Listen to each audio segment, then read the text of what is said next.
Out-of-state residents deciding a New Mexico election. That's a very real possibility in one New Mexico county right now where a controversial tax hike is on the ballot. News 13's Tim Miesis is on special assignment. A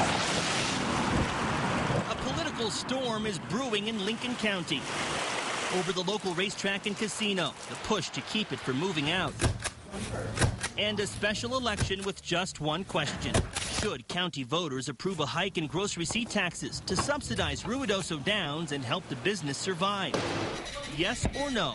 The mail-in ballots are due Tuesday, and the county is sharply divided. It's basically bailing out a business that should not be bailed out. Ruidoso Downs is going to leave unless we're able to help them out.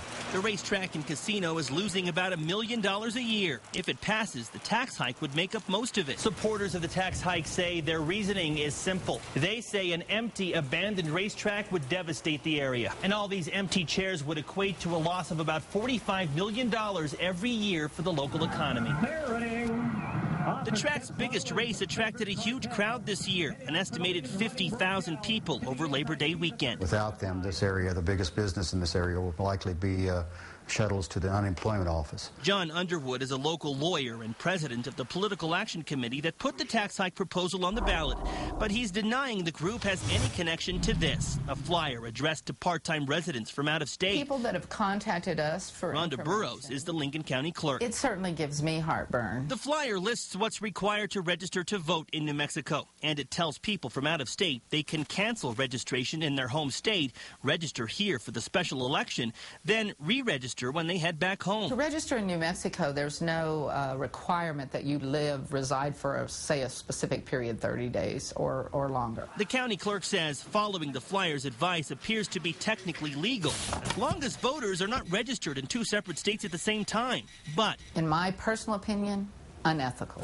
The deadline to register for the election was August 24th. 115 new voters list previous addresses from out of state, more than half from Texas. The clerk says that's a significant spike, but there's nothing to suggest any of them have done anything wrong by registering to vote in New Mexico. Voter registration form, that is a sworn affidavit by the voter.